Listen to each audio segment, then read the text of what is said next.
चौधरी का मामला हुआ खत्म, ठीक है, उनको 7 दिन का टाइम दिए हैं। अगर कानूनी नोटिस वापस नहीं लिए तब तक उनकी बात, उनको छोड़ा नहीं जाएगा। 500 करोड़ का उन पर जो और बेनामी संपत्ति है वो उसका सूची जारी होगा। अभी आज के प्रेस कॉन्फ्रेंस का 2 ही मुद्दा है।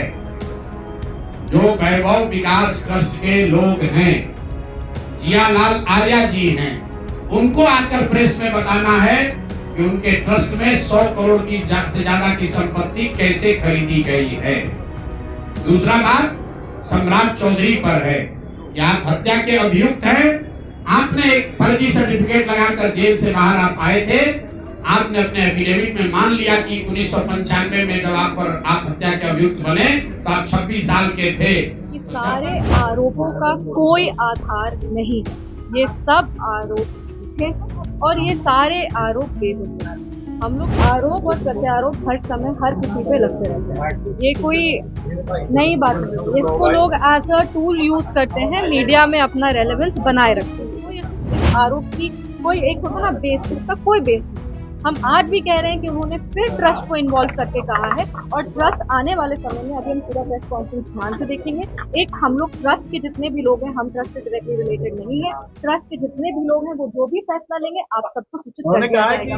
नमस्कार, न्यूज फाउंडेशन देख रहे हो और मैं हूं आपके साथ रंजन सिंह। प्रशांत किशोर ने एक बार फिर से अशोक चौधरी के ऊपर गंभीर आरोप लगाए हैं और उन्होंने यह भी कहा है कि जरूरत पड़ेगी तो जब तक वो मानहानि का मुकदमा वापस नहीं लेते हैं तो हम 500 करोड़ के जो अगली किस्त है वो हम जारी करने जा रहे हैं। यह बात खुद आज प्रेस कॉन्फ्रेंस करके प्रशांत किशोर ने कहा है, लेकिन उसके बाद अशोक चौधरी की बेटी और सांसद संभवी चौधरी ने इस पूरे मामले पर अपनी बातों को स्पष्ट तरीके से रखा है। उन्होंने आचार्य कुणाल किशोर का नाम लिया है, ट्रस्ट का नाम लिया है। इन पूरे मुद्दों को लेकर जो है उन्होंने अपनी बातों को साफ तरीके से रखा है और कहा है जरूरत पड़ेगी तो हम लोग फिर से सामने आएंगे और अपनी बातों को स्पष्ट तरीके से रखेंगे। चुनाव के दौरान आरोप प्रत्यारोप का जो दौर है वो लगातार जारी रहता है। कई सारे आपके फादर के आरोप आज भी लगाए हैं, क्या कहेंगे जिस तरीके से एलिगेशन वो लगातार लगा रहे हैं? देखिए, हमको लगता है कि राजनीति में और स्पेशली जब चुनाव आता है तब आरोप और प्रत्यारोप हर समय हर किसी पे लगते रहते हैं, ये कोई नई बात नहीं। इसको लोग एज अ टूल यूज करते हैं, मीडिया में अपना रेलेवेंस बनाए रखते हैं। ऐसे में हमने जो आरोप वो लगाए हैं उस पे हम, मेरे पिताजी और मेरी मदर इन लॉ, ये सब लोग पहले भी इस पे जवाब अपना अपना पक्ष उस पे रख चुके हैं। लेकिन वो बार बार जिस तरीके से आरोप लगा रहे हैं, हम फिर कह रहे हैं कि सारे आरोपों का कोई आधार नहीं है, ये सब आरोप झूठे हैं और ये सारे आरोप बेबुनियाद। हम लोग सब अब चुनाव के समय आ चुके हैं। चुनाव के समय इस तरह का आरोप लगाना किसी पे भी बहुत आसान हो जाता है। सभी लोग एक दूसरे पे आरोप लगा रहे हैं और सभी लोग इस आरोप के बंदिश में जनता को घुमाने का प्रयास कर रहे हैं। हम अपने तरफ से ये जरूर कह सकते हैं, पूरी ईमानदारी के साथ कह सकते हैं कि सारे आरोप झूठे हैं, सारे आरोप बेबुनियाद हैं और इन सारे आरोपों का कोई आधार नहीं।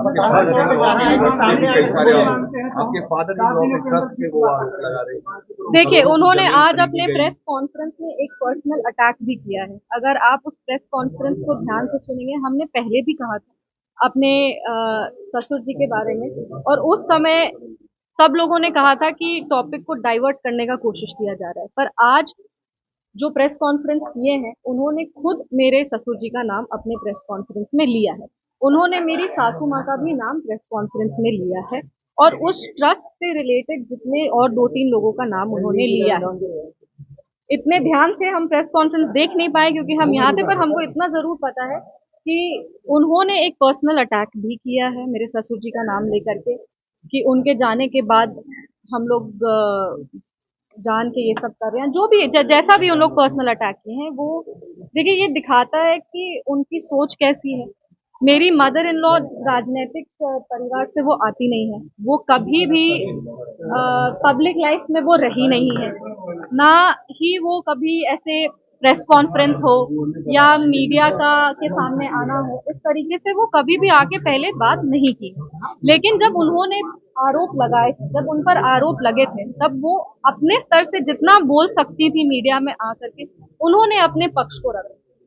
उन्होंने उसी समय कहा कि ट्रस्ट पूरी ईमानदारी के साथ क्लीन होकर के अपना काम करता है। ये ट्रस्ट आचार्य किशोर कुणाल जी के विचारों पे, उनकी जो ईमानदारी का आधार था, उस पे ये ट्रस्ट चलता है।